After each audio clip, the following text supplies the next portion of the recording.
Welcome back to Upfront. 13 people have filed paperwork to run for governor next year, including the Democratic incumbent Tony Evers. Franklin small business owner Jonathan Wickman was an early Republican in the race for governor, and he's joining us now on Upfront. So thank you for being with us, for taking the time. And I just want to get to the first question, because I know you've been very vocal already against the COVID-19 vaccine mandates. Why?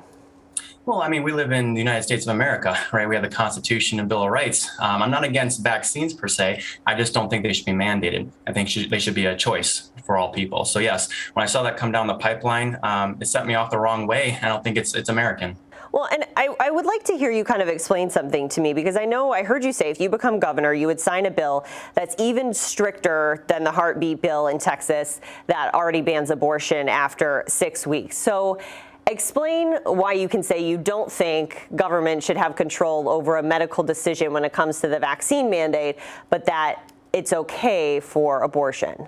Sure, because, you know, there's a separate entity inside of the womb. That's a separate human being. It has its own brain, its own heart, its own hands, right? And so therefore, just because it's not born yet, the Constitution still provides the same protection to it. When you are a consenting adult, then you have the right to say my body, my choice when it comes to medical procedures or what shots you do or don't want in your arm. But how can you say my body, my choice for one thing, but not for the other thing? Because also getting the COVID vaccine, that impacts other people's lives as well.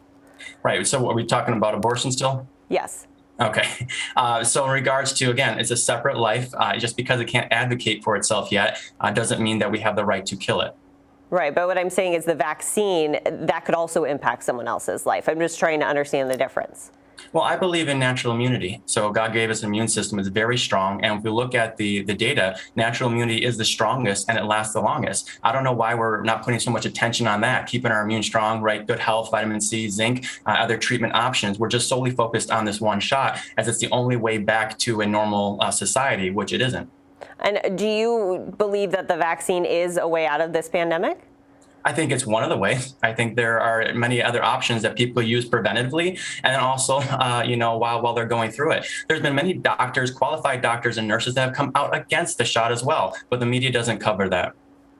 I mean, we have covered how, Senator Ron Johnson has said he has had concerns about the vaccine, but also if you look at it, I mean, scientists have studied other coronaviruses for 50 years. Researchers have been developing mRNA vaccine platforms for more than 10 years. There were a lot of medical trials on this, so there is evidence that says it was not rushed. I disagree. The data that I look at still says that it was rushed, the way they rolled this out. We saw the panel that Ron Johnson did. There was many injured people there as a sample. There's a lot more in the VAERS database. It's being underreported.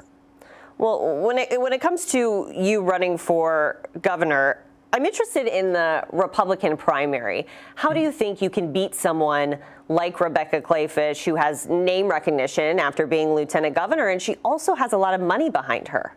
Sure, because I put in the work. I've been campaigning for 15 months. I was out there leading when Wisconsin had no leadership, right? People were scared and afraid. I don't believe that elections are won simply by money. Yes, money is one factor, but our founding fathers, when they set up this country, they weren't calculating in millions of dollars to win elections, right? It wasn't supposed to be a political career. You came, it was your duty to serve, right, if you felt led to, and then you went home to the private sector. So the problem we're in as a country and a state is we have so many career politicians that are really out of touch with the people. And so I'm one of the people. I was down there, protesting against the illegal lockdowns, fighting for masks to be optional in our schools. I'm still doing that. I go to school board meetings, right, on behalf of parents and their children. And of course, I warn the people of Wisconsin through my hours and hours of podcast material that I personally created on my campaign site and social media, warning about the shot being tied to your employment. And that's exactly what happened with our healthcare workers, and it's spreading out to every other job as well.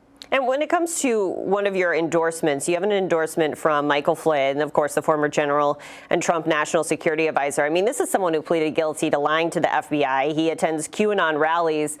Why are you proud of this endorsement and putting it out there so much? Yeah, I respect him as a leader from a general, right? Commanding military men as well. The media really tore him up on that regard as well. No one's looking at the Hunter Biden laptop and all the issues there. It seems like the Democrats get a pass for some mistakes that they make, but someone like General Michael Flynn, who owned up to his and actually resigned, right? That's an honorable thing to do. But he has a long, credible history as well. Okay, Jonathan Wickman, candidate for governor. Thank you. Thank you.